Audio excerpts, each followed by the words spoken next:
Dan ini dalam rangka kami membuat bincang-bincang video terkait Sumpah Pemuda. Kami ingin menanyakan kepada Ibu tentang sedikit tentang perempuan milenial ya secara umum gitu. Nah, untuk secara umumnya dulu nih, sekarang kita kan tahu ya Bu ya, kita di Indonesia ini banyak sekali permasalahan-permasalahan terkait perempuan yang masih belum terakomodir dalam kebijakan gitu. Nah, bahkan ada juga ketentuan untuk mengisi 30% dari kursi legislatif nih Bu, tapi pada kenyataannya juga masih belum cukup memenuhi 30% tersebut gitu. Nah, menurut Ibu Ika sendiri sebagai legislatif perempuan dan juga milenial, menurut Ibu Ika bagaimana peran legislatif perempuan ini dalam pengambilan kebijakan, terutama untuk mengakomodir kebutuhan dan kepentingan kaum perempuan dalam kebijakan?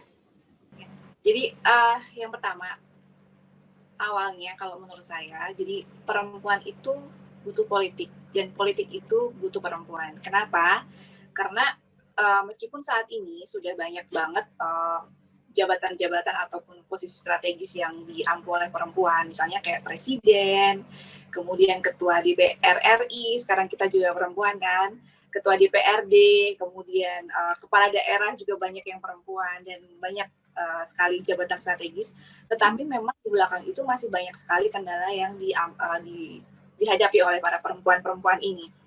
Jadi seharusnya kita saling menguatkan satu sama lain, tapi memang kadang kita jadi saling menjegal satu sama lain, ya nggak sih kalau perempuan? Tapi nggak heran sih, karena apa? Karena memang panggung yang di panggung yang disediakan untuk pemimpin-pemimpin perempuan ini memang terbatas sekali gitu. Beda dengan panggung-panggung yang disediakan oleh kaum laki-laki. Sehingga kita akhirnya kompetisinya juga begitu hebat dan juga mungkin sedikit saling menjegal satu sama lain. Nah, seharusnya kita saling menguatkan satu sama lain dan untuk itu kita perlu adanya kebijakan-kebijakan dan juga keputusan politik untuk bisa melebarkan panggung-panggung untuk para perempuan ini dan kita nanti akhirnya juga bisa saling menguatkan satu sama lain. Dan saya pikir memang peran dari legislatif perempuan ini juga nantinya bisa mengakomodir semua kebutuhan-kebutuhan perempuan. Misalnya agenda utama kita yang urgent banget sekarang misalnya kayak reproduksi perempuan, kemudian tentang kesehatan ibu dan anak, kematian ibu dan anak dan sebagainya. Masih banyak lagi yang memang saat ini belum menjadi sebuah prioritas. Nah, nantinya kalau misalnya banyak keterwakilan perempuan dalam parlemen khususnya, ya harapan kita semoga apa yang menjadi agenda-agenda utama para perempuan ini bisa terwujud dan juga bisa terlaksana. Kalau untuk menyerap aspirasinya itu sendiri gitu, atau adakah kegiatan khusus untuk perempuan di legislatif sendiri untuk langsung turun melihat kondisi perempuan secara umum, masalah-masalahnya seperti apa dan diakomodir dalam kebijakan? Ada, kita kebetulan di parlemen itu ada parlemen kaukus perempuan. Jadi isinya adalah parlemen-parlemen perempuan yang ada di DPR di DIY khususnya. Kita juga bekerja sama dengan DPRD di kabupaten dan juga kota di DIY begitu. Jadi kita juga sering turun ke lapangan, kita juga sering bertemu dengan kaum ibu-ibu, ibu-ibu menyusui ya sekarang misalnya ibu-ibu menyusui melahirkan, kita langsung turun. Kebetulan saya juga di Komisi D, ya memang mitra kerja dari dinas yang terkait dan juga mengurusi tentang masalah perempuan juga dan anak-anak. Di kampus perempuan juga kita selain terjun ke lapangan, kita juga sering ya banyak kegiatan yang kita lakukan, studi banding dengan teman-teman di daerah lain, bagaimana caranya untuk bisa meningkatkan kapasitas perempuan juga, peran dan juga kapasitas parlemen perempuan juga kita tingkatin selain itu. Selain kita turun ke lapangan, kita juga ada kegiatan-kegiatan itu. Oke. Bu, itu tadi secara umum ya, kalau sekarang ini terkait dengan Sumpah Pemuda, sekarang lebih fokus ke kaum milenial nih, pemudi.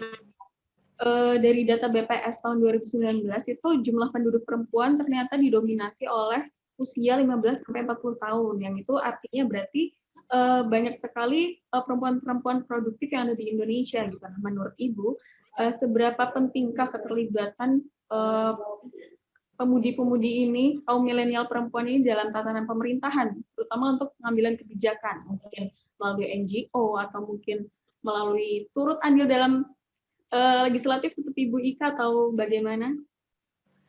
Jadi kalau menurut saya pemuda itu adalah individu yang memiliki optimisme yang masih sangat tinggi, idealismenya juga tinggi, masih bergejolak, tetapi memang emosinya masih belum stabil.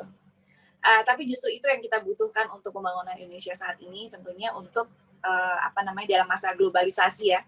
Sekarang juga media sosial juga menjadi suatu hal yang sangat-sangat diminati oleh anak-anak muda di Indonesia. Nah, sayangnya di situ, jadi anak-anak muda di dalam media sosial ini memang kalau kita lihat mereka sangat-sangat paham sekali akan politik ya. Mereka sudah sangat paham politik, tetapi memang mereka kadang menggunakan media sosial itu dengan cara yang kurang bijak, misalnya seperti mencaci maki, diskriminasi dan sebagainya, karena memang punya pandangan yang berbeda. Nah, sebetulnya dengan mereka sudah suka dan juga paham dengan politik, kenapa sih mereka tidak terjun langsung gitu loh ke dalam kancah politik? Kenapa mereka tidak langsung bagaimana caranya mereka menjadi pemuda yang produktif, melakukan aktivitas-aktivitas yang positif, kemudian mereka juga meningkatkan peran dan juga belajar politik sehingga nantinya mereka bisa terjun langsung ke dalam dunia politik. Nah, khususnya untuk peran pemuda perempuan ya. Contoh dulu R.A. Kartini itu meninggal umur 25 tahun loh Mbak. Jadi masih muda sekali. Jadi zaman dulu pun bahkan Insinyur Soekarno juga masih muda ya ketika beliau terlibat dalam dunia politik. Dari umur 14 tahun kalau nggak salah. Jadi memang kalau kita melihat sejarah Indonesia, para pendiri-pendiri bangsa itu memang mereka sudah terlibat dalam politik itu sudah sejak sangat muda sekali gitu. Nah, kalau dulu perjuangan anak-anak muda itu adalah merebut kemerdekaan Indonesia, nah kalau sekarang tugas anak-anak muda yang sekarang adalah untuk mengisi kemerdekaan Indonesia, yaitu dengan produktif dan juga mengisi kegiatan-kegiatan yang positif sehingga nantinya bisa menjadi agen pembaruan dan agen pembangunan untuk Indonesia begitu. Kaula-kaula muda ini, usia-usia produktif ini ada nggak sih Bu saran dari Bu Ika sendiri mungkin yang udah juga berkecimpung dari dunia politik sejak muda ya Bu ya, untuk belajar politik atau mempelajari dunia-dunia soal pemerintahan, itu ada nggak sih Bu sarannya? Pertama harus pede. Yang pertama harus punya self confident ya.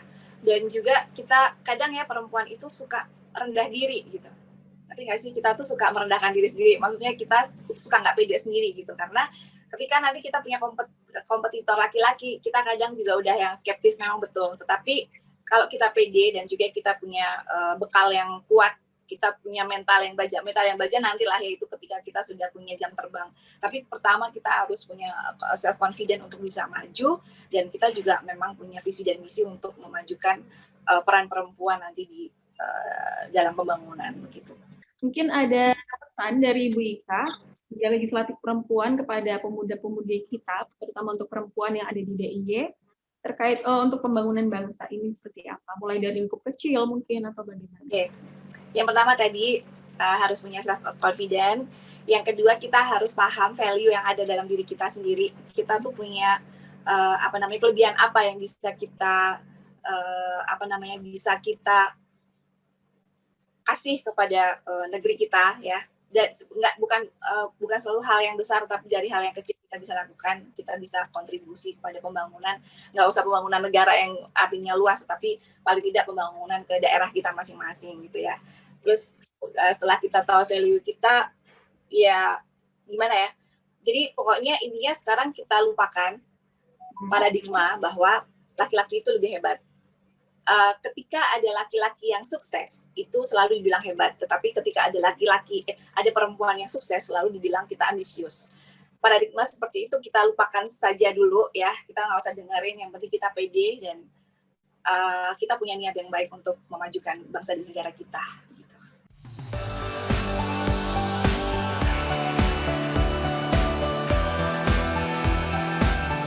Mungkin Bapak Stefanus sendiri bisa memberikan strategi penguatan ekonomi kreatif, baik dari sisi hukum, kemudian pendanaan, stimulus pendanaan, dan strateginya seperti apa, Pak?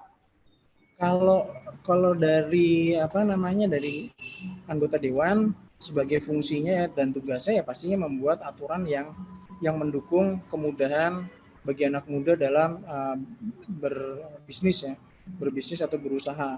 Salah satunya adalah memanfaatkan teknologi IT itu. Kemudian kalau bagaimana sih strateginya buat anak muda zaman sekarang gitu ya, anak muda zaman now, ya mau nggak mau mereka harus siap karena ekonomi sekarang itu kan ekonomi yang bergeser, ada shifting ekonomi kan, jadi ada pergeseran ekonomi yang sangat fundamental sebenarnya di nggak cuma di Jogja, di nasional bahkan di seluruh dunia. Semua orang itu sekarang cenderung memanfaatkan teknologi IT untuk segala aspek. Jadi kalau anak muda sekarang tidak memanfaatkan teknologi, itu sangat disayangkan untuk apapun juga, terutama ketika berbisnis. Zaman sekarang itu tidak bisa tidak anak muda itu harus menggunakan ataupun memanfaatkan teknologi gitu. Jadi banyak strategi yang harus dipahami oleh anak muda, mulai dari strategi marketingnya, strategi pemanfaatan teknologinya, strategi lebih detailnya strategi brandingnya, dan itu semua harus bisa mendekatkan mereka dengan teknologi. Jadi kita berpikiran jangan parsial, tapi kita harus bisa melihat bahwa market kita sudah tidak seperti dulu. Misalkan kita anak-anak muda ini pengen bikin bisnis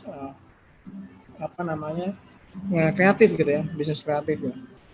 So bisa mungkin dia melihat bahwa potensi marketnya bukan hanya di Jogja, bukan hanya di Indonesia, tapi di seluruh dunia. Nah, kalau bicaranya seperti itu, bahwa marketnya sekarang sudah bergeser, sudah membesar dan membuka peluang kita memiliki market yang berbeda, berarti kuncinya adalah kemampuan dari anak muda itu memanfaatkan teknologi. Contohnya apa sih? Kita bisa lihat ada IG, ada sosial media ya, IG, Facebook, Twitter. Itu salah satu tools yang bisa kita manfaatkan.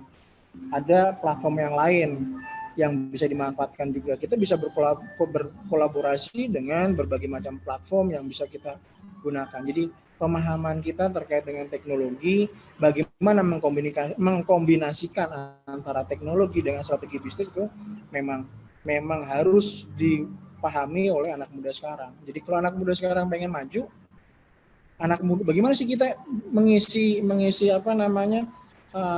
bisnis gayanya sesuai dengan gaya anak muda, ya kita harus paham mengenai kehidupan anak muda. Kalau berdasarkan data statistik Indonesia, Jogja yang lebih kecil lagi ya banyak sekali angka dalam range angka produktif ya. Jadi penduduk produktif usia milenial di Jogja itu kalau data BPS hampir 33% kalau nggak salah. Jadi cukup besar. Jadi angka itu potensinya sangat besar untuk Jogja itu bisa menjadi leading dalam hal anak muda yang paham terkait dengan bagaimana bisnis yang kekinian gitu ya, bisnis kreatif yang memanfaatkan teknologi. Kadang ada orang bilang, oh saya itu bisnis kreatif loh, saya entrepreneur loh, saya orang kreatif gitu. Tapi zamannya sudah berbeda sekarang. Yang perlu jadi catatan bahwa kita tidak bisa hanya kreatif. Produk kita tidak bisa produk kreatif saja. Jadi orangnya sudah kreatif. Produk hasil inovasi dan kreatif. Tapi dia tidak memanfaatkan terobosan perkembangan teknologi. Kalah bersaing pasti. Seperti itu Mbak. Jadi strategi bisnisnya bisa macam-macam.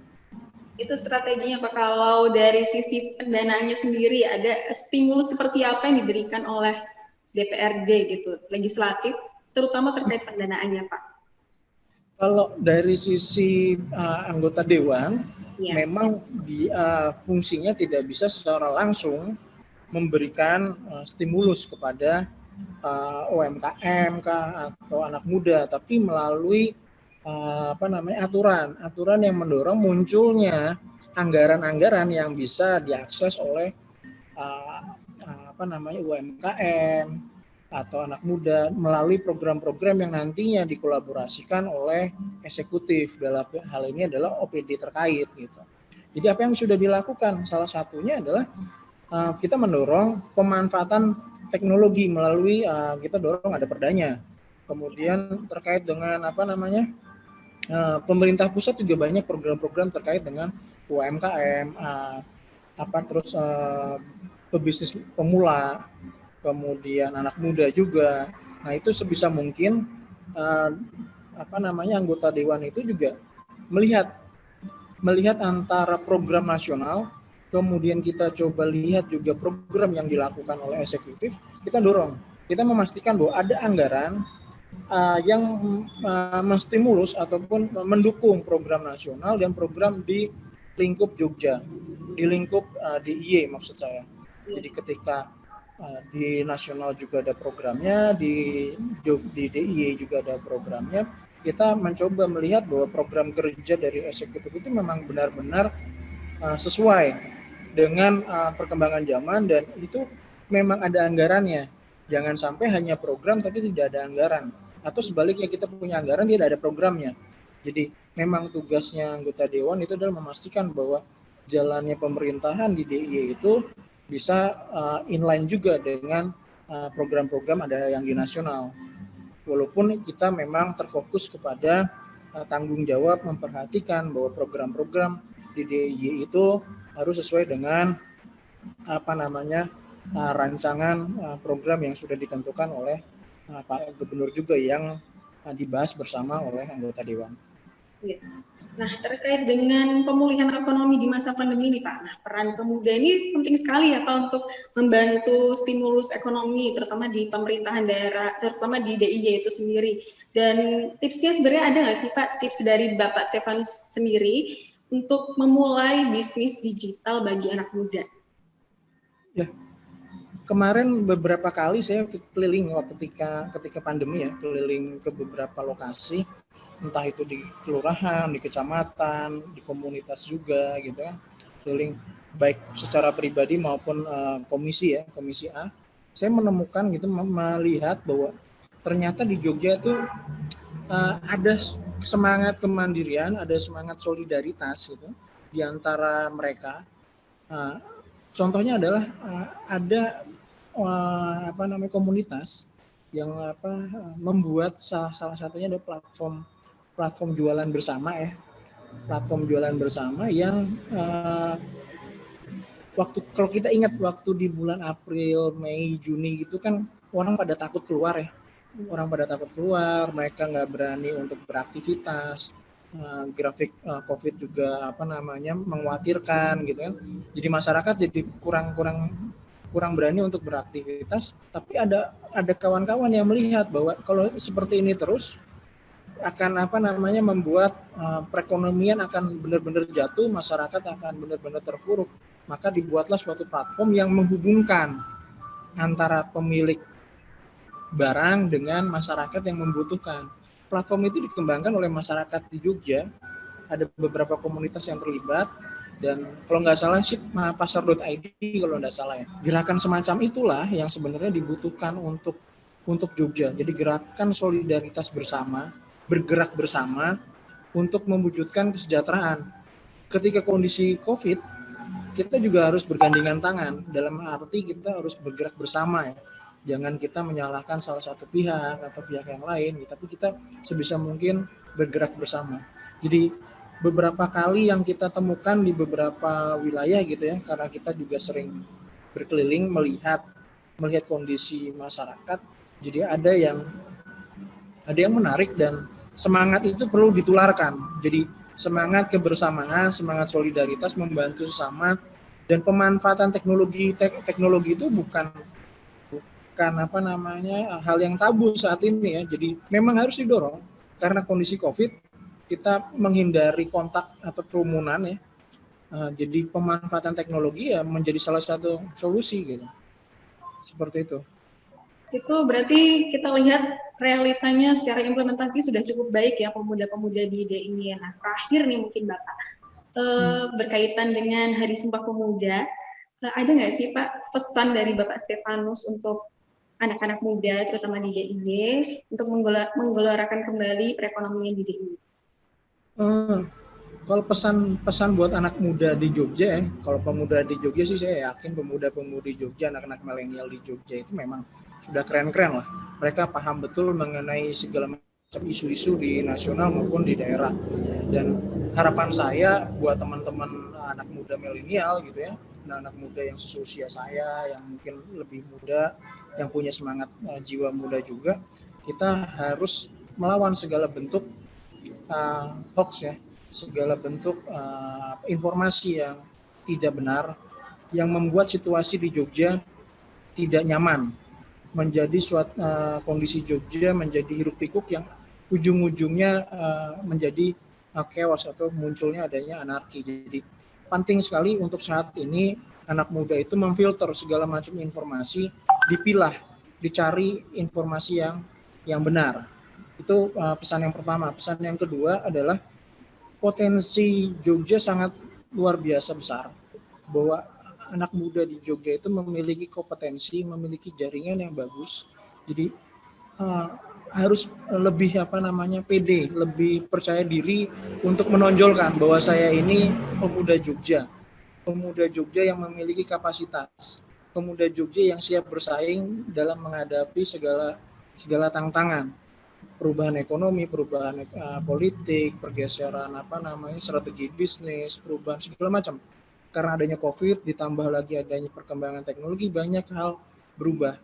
Tapi di Jogja ini anak-anak mudanya saya yakin memiliki kompetensi, memiliki kapasitas yang siap menghadapi tantangan tersebut. Mari kita tonjolkan, mari kita bersama-sama memperlihatkan bahwa anak muda Jogja memang siap untuk bersaing dengan siapapun, baik di level nasional maupun secara global. Jadi poin yang selanjutnya yang ketiga adalah semangat solidaritas. Itu perlu dipupuk bersama. Jadi semangat kebersamaan, jangan melihat bahwa kita ini musuh. Oh, melihat anak muda yang lain, tetangga desa, oh itu musuh saya. Tidak. Oh, itu tanah wilayah yang lain, berarti bukan kelompok saya. Jangan seperti itu.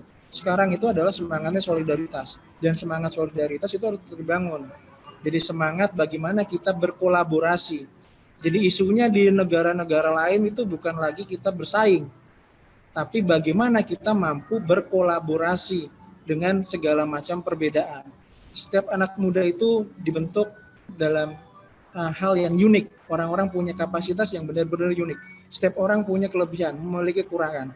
Jadi bagaimana anak muda di Jogja itu bisa saling berkolaborasi, membangun Jogja yang lebih istimewa, membangun DIY yang lebih istimewa melalui kolaborasi dan semangat solidaritas.